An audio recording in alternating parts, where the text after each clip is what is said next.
In this video, we'll be talking about forces and turning effects. It is difficult to tighten a knot with your fingers, but if you use spanner, it will be much more easier. In fact, you will even create more turning effect when you increase the force or use longer spanner. Turning effect of a force is called moment. Moment of a force about a point is the product of the force and perpendicular distance from that point. Moment can be classified as clockwise moment or anti-clockwise moment depending on its direction. Let's consider these three forces, these three diagrams on the board. We are taking moment about the zero, moment at the point 0. Now this is a force of 3 Newton acting downward. So if we are to take the direction of this force, about the point 0 is this. This is the direction, right? So you can see that this is what? Clockwise direction. This is clockwise. So this is what? Classified as clockwise moment. Then when we consider this, the direction, this is the direction of this one, this force. So this is what? Anti-clockwise. And here, this is the point of the moment, the point at which we are taking the moment. So which is what? Anti-clockwise still. Another name for moment is called torque. So as we explained, that moment of a force at a point is the product of the force and the perpendicular distance from that point. Now we can calculate the moment at each of the moment in each of these diagrams. So in the first diagram here, we have that this is the force, and the perpendicular distance of this force from the point of the action, which is 0, is 4 meters. It means that the moment here is equal to the force, which is 3 Newton, multiplied by the perpendicular distance, which is 4 meters. And which will give us what? 12 Newton meter. In the same way, the moment here is 4 multiplied by the 2 meters, which gives us what? 8 Newton meter. The moment here is 3 multiplied by 2. That is 6 Newton meter. I hope this is understandable. Now, the next we have to talk about is the principle of moment. There are conditions that have to be met for an object to be in equilibrium, to be at state of balance. And these two conditions that are to be met before an object will be at state of equilibrium or state of balance is that the force acting at one side of the object must be equal to the force acting at the opposite side. In other words, we say that upward force must be equal to the downward force. Another thing is that the principle of moment must be applied. And what is the principle of moment? The principle of moment states that the sum of the clockwise moments at a point must be equal to the sum of the anti-clockwise moments at the same point. So here, what we calculated here is the clockwise moment. What we calculated here is the anti-clockwise moment. And this is anti-clockwise moment. There is a situation where we will have more than 2 forces acting on an object at the same time. Let's consider such kind of a scenario. However, before we start talking about the different forces acting on an object at the same point, let's consider a meter rule. A meter rule is calibrated in meters, right? That is from 0. Let's use this diagram, this line on the board now, to represent a meter rule. That is, this is from 0 point to the 100 meters. Remember our chemistry, that a moving matter is made up of discrete particles.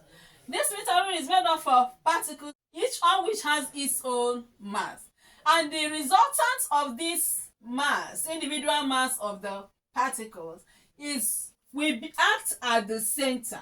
So the mass of the meter rule will act at the center for the meter rule to be balanced when placed on an edge, that is like a pivot. So remember, the earth gravitational force pulls an object towards the center of the earth. It acts at the center. So it means that here will be the mass of the meter rule. Okay, the weight will act here. Okay, it's in that case here will be 50, because half of this will be 50 meters. From here to here is 50 meters. Why from here to here will also be what? 50 meters. The total of which will give us the 100 meters. But this occurs when the meter rule is uniformly calibrated. If it's not uniformly calibrated, it means that the weight will not be at the center. It will not be balanced at the center. Okay? Let's consider the meter rule on the board. This meter rule is balanced is placed at the edge, which is the pivot here. Remember that this pivot is a support. Its reaction is acting upward. But this meter rule is under the weight action of two loads. We have this first load is load of 10 newton, has the weight of 10 newton. This second one has the weight of 5 newtons. So, and the meter rule is found to be balanced at this point. Now we are asked to calculate the moment. In that, we have to calculate the moment, that is the clockwise moment about the point O. That is the point of the pivot. And the anti-clockwise moment about the point. We say that the principle of moment states that the sum of the clockwise moments about a point is equal to the sum of the anti-clockwise moments about the same point.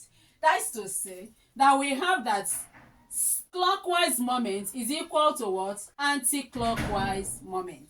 Now we have to check which one is clockwise in this. So this is the where we are taking our moments. Taking a moment about a point simply means calculating the moment at that point. And remember that we say that the moment about a point is the force, the product of the force multiplied by the perpendicular distance from that point. Now we have that the force here, if we take this direction, you can see that this is anti-clockwise. This force 10 newton here is its turning effect is anti-clockwise. And you can see that this force of 5 newtons, the turning effect of the force of the 5 newton is clockwise. So we have that the clockwise moment is 5 multiplied by its perpendicular distance, which is 4 meters. And that will give us 20 newton meter. Then for the anti-clockwise moment, we have 10 multiplied by 2, which will give us what?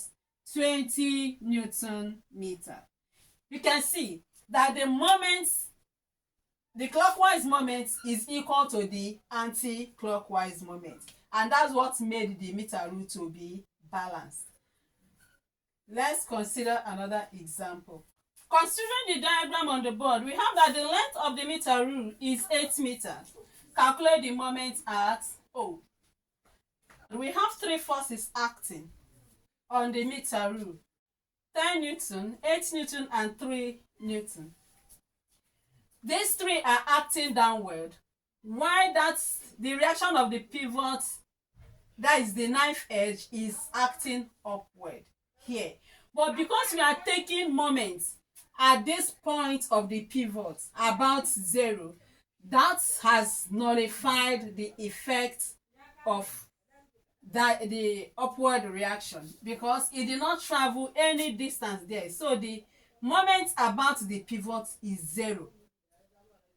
So now we have to check their direction of each of these force. So we have 10. The direction is like this, which is what? Anti-clockwise. The direction of the 8 is clockwise. The direction of the 3 Newton is clockwise. Now what we have to do is now to get the anti-clockwise moment. That is the 10 Newton. But the distance of the 10 Newton from the point of the action is what we don't know. But we are told that the length of the meter rule is 8 meters. So, and from the diagram, we have that from here to here is 4 meters. And from here to here is 4 meters. And the 10 Newton is acting at the point 2 meters away from the 0. So it means that the remaining, if you take away these 2 meters from the 4 meters, we will have 2 meters. So it means that here will be 2 meters. So we have that anti-clockwise moment is 10 Newton multiplied by 2 meters, which is equal to the sum of the clockwise moment. We have that the moment of this force 8 Newton about the 0 is 8 multiplied by 1, and that will give us 8 multiplied by 1, which is 8, plus this force multiplied by its distance from the point of action, that is where we are taking moment. Remember that from here to here is 4 meters. So we have 3 multiplied by 4. And this will give us the anti-clockwise moment is 20 Newton meter. And that is equal to 3 multiplied by 4 is 12. 12 plus 8 is 20. So we have 20 Newton meters. So you can see that the sum of the anti-clockwise moment is equal to the sum of the clockwise moment. And that's the reason why it was able to balance at that point. Let's consider the next example. So look at this example. He said, a man of weight 500 Newton stands on a plank supported by 2 trestles. Calculate the forces y and x exerted by the trestles on the plank of negligible weight, and the diagram below. This is the diagram of the illustration. Now, and he said that the man is standing on the plank. So the weight of the man will be acting downward.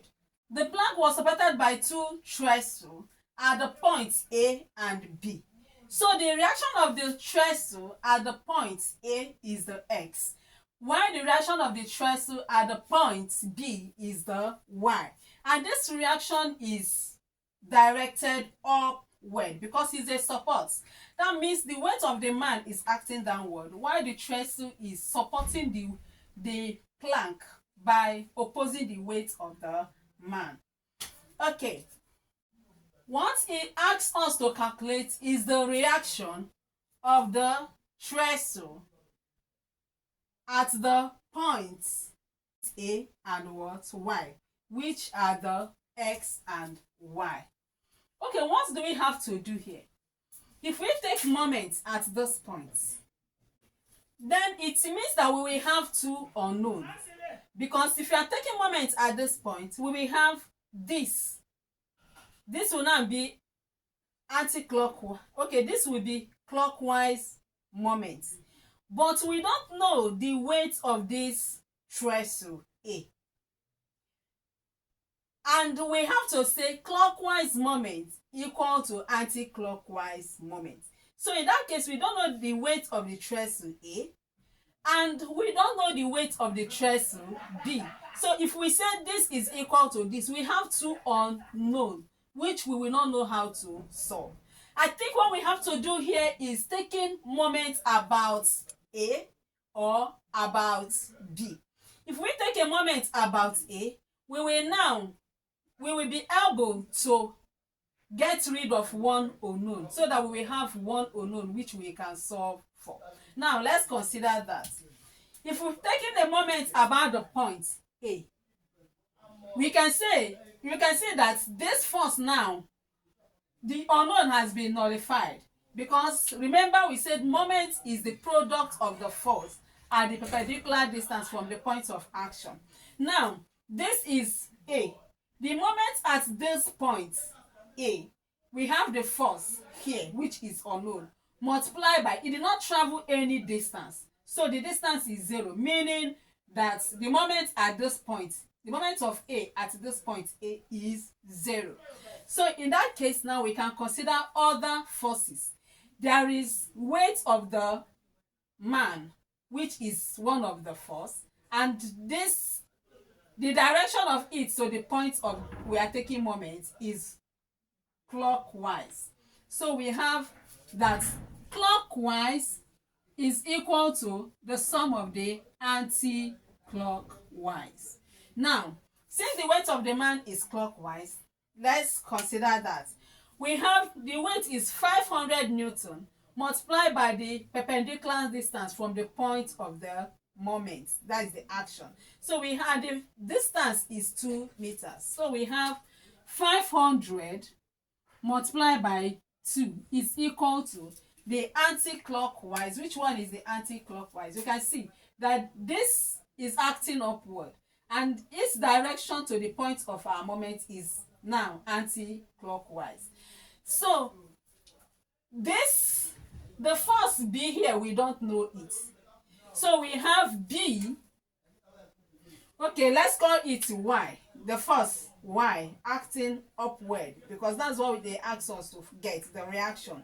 So we have Y multiplied by the perpendicular distance. This Y, the distance between the Y to this point is 3. And the distance between this point to this point is 2. So the distance between the Y to the point we are taking moment is the total of what? 5 meters. 2 plus 3, which is 5 meters. So we have 5. Such that our Y will now be equal to 1,000, because 500 multiplied by 2 will give us 1,000 divided by 5, and that will give us 200 Newton. The meter will cancel the meter, remaining Newton. So the weight, the reaction at Y is 200 Newton. Now we have to take moment at Y in order to get rid of that, of this unknown, to find the reaction at X. Let's go. So with this idea that we have gotten, I have to leave you with this assignment. Do this and hand in. Please, if you like this, click on the subscription button, click on the like button and then the bell, so that when next I upload new video, you will be notified to come and watch.